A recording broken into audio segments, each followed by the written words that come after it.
तो इसके बाद फिर आपके पास जो फर्दर आता है यूट्राइन पैथोलॉजी में, तो एक फाइब्रॉइड होगा, अदर आपके पास एंडोमेट्रियल हाइपरप्लेजिया आ सकता है। ठीक है, तो एंडोमेट्रियल हाइपरप्लेजिया का क्या होता है कि is related to prolong oestrogen stimulation of the endometrium.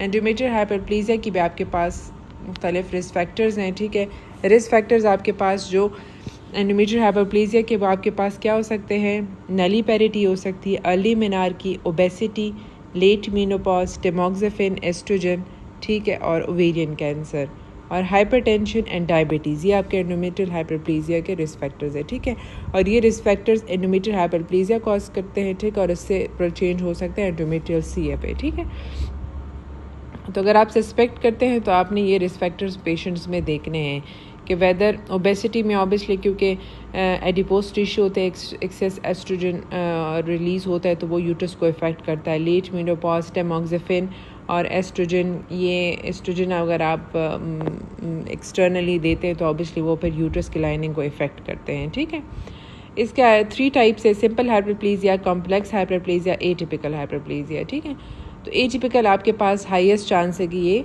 Malignant में चेंज हो जाए, जिसका वो है 25 to 50%, और जो सिंपल और कॉम्प्लेक्स है ये लेस लाइकली है, ऑलमोस्ट लेस देन 5% इन 20 ईयर्स चांस है कि ये मैलिग्नेंसी में चेंज हो। ठीक है, तो सिंपल हाइपरप्लेजिया के जो ट्रीटमेंट है, आप सिंपल और कॉम्प्लेक्स में क्या करते हैं, आप प्रोजेस्टेरॉन देते हैं। ठीक है, तो प्रोजेस्टेरॉन से क्या हो जाता है, इसके इफेक्ट अच्छे होते हैं। ठीक है, क्योंकि एस्ट्रोजन की वजह से एंडोमेट्रियल थिकनिंग बिल्डअप हो जाती है, तो इसमें पे हम ट्रीटमेंट ऑफ चॉइस इसमें क्या है, प्रोजेस्टेरॉन। और यूजुअली हम जो बेस्ट इसमें अगर पेशेंट प्रेगनेंसी नहीं चाहती तो उसमें फिर बेस्ट आपके पास मायरीना है, अदरवाइज़ फिर हम ओरली मेड्रॉक्सी प्रोजेस्टेरॉन टाइप की प्रिपरेशंस देते हैं। और अगर एटिपिकल है, एटिपिकल में चांस है 25 to 50% चांस है, तो यूजुअली हम total abdominal hysterectomy and bilateral salpingo oophorectomy भी करते हैं। इसमें हम BSO क्यों करते हैं, क्योंकि इसमें स्प्रेड होने के चांस, क्योंकि ये लिम्फेटिक चैनल के थ्रू ये कैंसर स्प्रेड होता है एंडोमेट्रियल वाला, तो ये जल्दी ओवरीज को इन्वॉल्व करता है। ठीक है, तो इस वजह से आपने इसके साथ बायलैटरल सल्फिंगोफेरेक्टमी भी करना है। ठीक है, टाइप्स आपके पास कौन कौन से हैं, uterine adenocarcinoma, uterine carcinosarcoma and non endometrioid carcinoma is a poorly differentiated carcinoma. ठीक है, ये पोरली डिफरेंशिएटेड कार्सिनोमा है। ठीक है, तो एंडोमेट्रियल कार्सिनोमा में आपके पास कौन कौन से, सार्कोमा है, एक मसल का है और एक कार्सिनोमा। तो नॉन एंडोमेट्रॉइड आपके पास papillary serous carcinoma and clear cell carcinoma, और दूसरा आपके पास एंडोमेट्रॉइड है।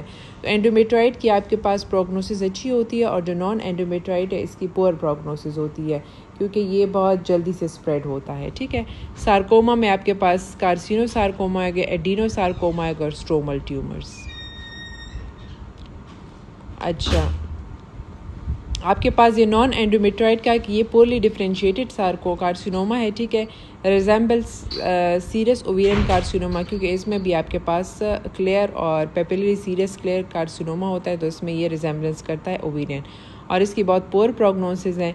Is manage as same as grade 3 endometrial cancers and carcinoma has 5 year survival of 25 to 30%। ठीक है, तो कार्सिनोमा बहुत एग्रेसिव है, और देखिए 5 year सर्वाइवल इसका बहुत कम है, 25 to 30%।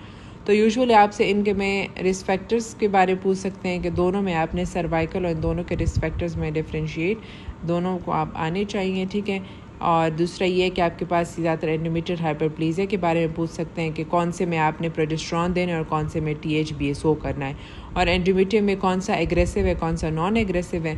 तो नॉन एग्रेसिव एंडोमेट्रॉइड है, और एग्रेसिव आपके पास नॉन एंडोमेट्रॉइड पेपिलरी और क्लियर एंड कार्सिनोसार्कोमा, ये आपके पास एग्रेसिव ट्यूमर्स है। ठीक है, तो ये हमारे पास ये कैंसर थी। ठीक है, बाकी हम फिर कल जो 2 कैंसर्स आपके पास ओवेरियन और वल्वल हैं वो हम फिर कल डिस्कस करेंगे। ठीक है, थैंक यू सो मच, अल्लाह हाफ़िज़।